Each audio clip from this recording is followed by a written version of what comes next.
ಕೈಗೆ ಅಧಿಕಾರ ಕೊಟ್ಬಿಡ್ತೀವಿ, ಓಟ್ ಹಾಕ್ಬಿಟ್ಟು ನಮ್ಮ ಓಟ್ ಹಾಕಿ ಅವ್ರ ಕೈಗೆ ಅಧಿಕಾರ ಕೊಡ್ತೀವಿ. ಅಧಿಕಾರ ಕೊಟ್ಟ ಮೇಲೆ ಅವಾಗ ಅವನು ಸತ್ಯವಂತನಾಗಿ ಇಲ್ದೇನೆ ಕಲ್ಕಿ ಅವತಾರದಲ್ಲಿ ನಡ್ಕೋತಾನೆ. ನಾವು ಆಯ್ಕೆ ಮಾಡ್ತಕ್ಕಂಥ ನಮ್ಮ ನಾಯಕರು ಮೊದಲು ಸತ್ಯಯುಗದಲ್ಲಿದ್ದು ನನಗೆ ಅಧಿಕಾರ ಅಂತ ಅಲ್ಲ, ನಾನು ಸತ್ಯವಂತ, ನಾನು ಸತ್ಯ ಅಂತ ಹೇಳಿ ಪ್ರತಿಯೊಬ್ಬರಿಗೂ ಏನೇನು ಬೇಕೋ, ಎಲ್ಲೋ ಅಜ್ಜಿಗೆ ಏನೋ ಮೆಡಿಸಿನ್ ಬೇಕು ಅಂತ ಕಳಿಸ್ತಾರೆ, ಎಲ್ಲೋ ಯಾರಿಗೋ ಡೈಪರ್ ಬೇಕು ಅಂತ ಪರಿಸ್ಥಿತಿ ಬರೋದನ್ನ ಅದ್ಭುತವಾಗಿ ತೋರಿಸಿದ್ದಾರೆ.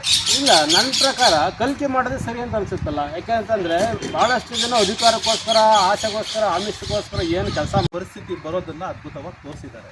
ಇಲ್ಲ, ನನ್ನ ಪ್ರಕಾರ ಕಲಿಕೆ ಮಾಡೋದೇ ಸರಿ ಅಂತ ಅನ್ಸುತ್ತಲ್ಲ. ಯಾಕೆಂತಂದ್ರೆ ಬಹಳಷ್ಟು ಜನ ಅಧಿಕಾರಕ್ಕೋಸ್ಕರ, ಆಸೆಗೋಸ್ಕರ, ಆಮಿಷಕ್ಕೋಸ್ಕರ ಏನು ಕೆಲಸ ಮಾಡ್ತಿದ್ದಾರೋ ಅವ್ರನ್ನ ಒಂದು ಕಡೆಯಿಂದ ನಿರ್ನಾಮ ಮಾಡಿದ್ರೆ ನಮ್ಮ ದೇಶನ ಏನು ನಮ್ಮ ಭೂತಾಯಿ ಅಥವಾ ನಮ್ಮ ಪರಿಸರನ ಎಷ್ಟು ನೀಟಾಗಿ ತೋರಿಸಿದಾರೋ ಅದನ್ನೆಲ್ಲ ಉಳಿಸ್ಬೋದು. ನಾನು ಸತ್ಯವಂತನಾಗಿ ನನಗೆ ಏನೂ ಆಗಲ್ಲ ಅಂತಂದರೆ ಏನಪ್ಪ ಅಂತಂದರೆ ಅಸಹಾಯಕನಾಗಿ ನಾನು ಬರೀ ಸತ್ಯನೇ ಹೇಳ್ಕೊಂಡು ಹೋಗ್ತೀನಿ ಅಂತಂದರೆ ಒಂದು ದಿವಸ ಸತ್ಯನ ಸಾಹಿತ್ಯ ಅನ್ನೋದು ಕೂಡ ತೋರಿಸಿದ್ದಾರೆ.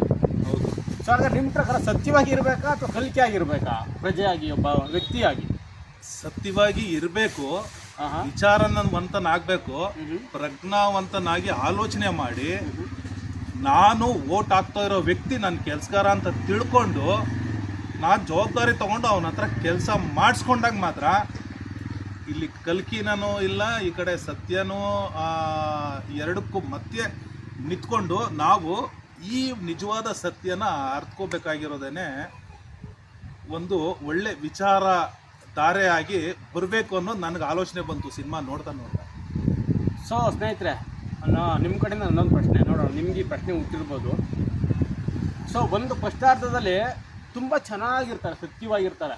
ಆ ಸತ್ಯ ಬಂದ ಅಂದ ತಕ್ಷಣವೇ ನಮ್ಮ ಈಗೇನು ಫುಡ್ ಡೆಲಿವರಿ ಇರ್ಬೋದು, ಹೆಲ್ಪ್ ಲೈನ್ ಇರ್ಬೋದು, ಮತ್ತೊಂದು ಮಗದನ್ನೆಲ್ಲ ತುಂಬ ಸುಂದರವಾಗಿ ತೋರಿಸ್ತಾರೆ. ಅದು ಯಾವ ಕಾಲ? ಸತ್ಯಯುಗನ ಅಥವಾ ಯಾವ ಕಾಲ? ಅಥವಾ ಕಲಿಕೆ ಬಂದ ಮೇಲೆ ಕಲಿಯುಗನ? ಸೊ ಇದು ಎರಡು ಪ್ರಶ್ನೆ ಇದೆ ನನ್ನಲ್ಲಿ ಎರಡು ಪ್ರಶ್ನೆ ಇದೆ.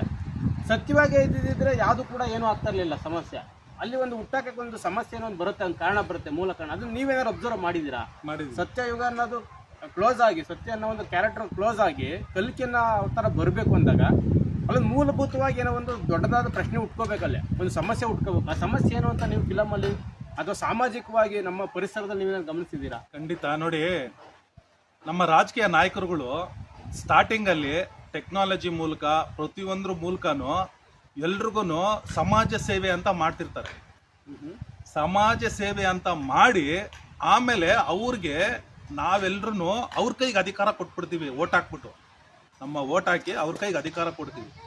ಅಧಿಕಾರ ಕೊಟ್ಟ ಮೇಲೆ ಅವಾಗ ಅವನು ಸತ್ಯವಂತನಾಗಿ ಇಲ್ದೇನೆ ಕಲ್ಕಿ ಅವತಾರದಲ್ಲಿ ನಡ್ಕೋತಾನೆ. ನಾವು ಆಯ್ಕೆ ಮಾಡ್ತಕ್ಕಂಥ ನಮ್ಮ ನಾಯಕರು ಮೊದಲು ಸತ್ಯಯುಗದಲ್ಲಿದ್ದು ನನಗೆ ಅಧಿಕಾರ ಅಂತ ಅಲ್ಲ, ನಾನು ಸತ್ಯವಂತ, ನಾನು ಸತ್ಯ ಅಂತ ಹೇಳಿ ಪ್ರತಿಯೊಬ್ಬರಿಗೂ ಏನೇನು ಬೇಕೋ, ಎಲ್ಲೋ ಅಜ್ಜಿಗೆ ಏನೋ ಮೆಡಿಸಿನ್ ಬೇಕು ಅಂತ ಕಳಿಸ್ತಾರೆ, ಎಲ್ಲೋ ಯಾರಿಗೋ ಡೈಪರ್ ಬೇಕು ಅಂತ ಆನ್ಲೈನಲ್ಲಿ ಎಲ್ಲ ಪ್ರತಿಯೊಂದೂ ಸಮಾಜ ಸೇವೆ ಮಾಡ್ತಿರ್ತಾರೆ. ಈ ಥರ ಸಮಾಜ ಸೇವೆ ಮಾಡಿ ಆಮೇಲೆ ಆ ಸತ್ಯ ಅನ್ನೋನು ಒಳಗಡೆ ಅಂದರೆ ಅಧಿಕಾರ ಸಿಕ್ಕಿದ ತಕ್ಷಣ ಕಲ್ಕಿ ಅವತಾರ ಈಚೆ ಕಡೆ ಬರ್ತಾನೆ ಅವನು ಅಂತ ಈ ಮೂವಿಯಲ್ಲಿ ನನಗೆ ಅರ್ಥ ಆಗಿದ್ದು. ಸೊ ಇದಕ್ಕೆ ಮರಳಾಗಬಾರ್ದು ನಾವು ಅನ್ನೋದೇನೆ ನಿಜವಾದ ವಿಚಾರವಂತಿಕೆ ಅಂತ ನಾನು ಅನ್ಕೊಂಡಿದ್ದೀವಿ. ಸೊ ಇದು ನನಗೆ ಅರ್ಥ ಆಗಿದೆ ನೋಡಿ. ಅದಕ್ಕೇನೆ ಮೊದಲೇ ಹೇಳಿದೆ ನಾನು, ಸಿನಿಮಾ ನಾವು ಯಾವ ಥರ ನೋಡ್ತೀವೋ ನಮಗೆ ಕನ್ನಡಿ ಥರ ಅದು ವಾಪಸ್ ಕಾಣಿಸುತ್ತೆ. ಆ ಥರ ನಾವು ಎಂಟರ್ಟೈನ್ಮೆಂಟ್ ನೋಡಿದ್ರೆ ಎಂಟರ್ಟೈನ್ಮೆಂಟ್ ಥರನೂ ಕಾಣಿಸುತ್ತೆ. ನನಗೆ ಈ ಥರ ಒಂದು ಎಂಟರ್ಟೈನ್ಮೆಂಟ್ ಅದರಲ್ಲಿ ಕಾಣಿಸ್ತು. ಅಂದರೆ ವಿಚಾರವಂತರಾಗಿ ಪ್ರಜ್ಞಾವಂತರಾಗಿ ನೋಡಿದ್ರೆ ನನಗೆ ಈ ಥರ ಕಾಣಿಸ್ತು.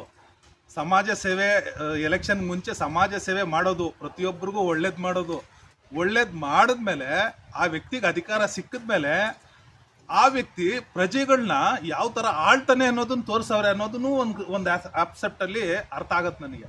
ಸೊ ಇದು ನಾನು ತಿಳ್ಕೊಂಡಿರೋದು. ನನಗೆ ಈ ಥರ ಆ್ಯಂಗಲಲ್ಲೂ ನೋಡಿದೆ ನಾನು. ಸೊ ಕೊನೆಯ ಪ್ರಶ್ನೆ, ಸೊ ಈ ಎಪಿಸೋಡ್ನ ಕೊನೆಯ ಪ್ರಶ್ನೆ. ಸೊ ಭಾಳಷ್ಟು ಜನ ಫಿಲಮ್ನ 2 ಸಲ ನೋಡಬೇಕು, 3 ಸಲ ನೋಡಬೇಕು, ನನಗೇನೂ ಅರ್ಥ ಆಗಲಿಲ್ಲ, ಇದೇನು ಫಿಲಮ್ಮು, ಹುಚ್ಚ ಇವನು, ಉಪೇಂದ್ರ ಮಾಡೋದೆಲ್ಲ ಇಂಥವೇ.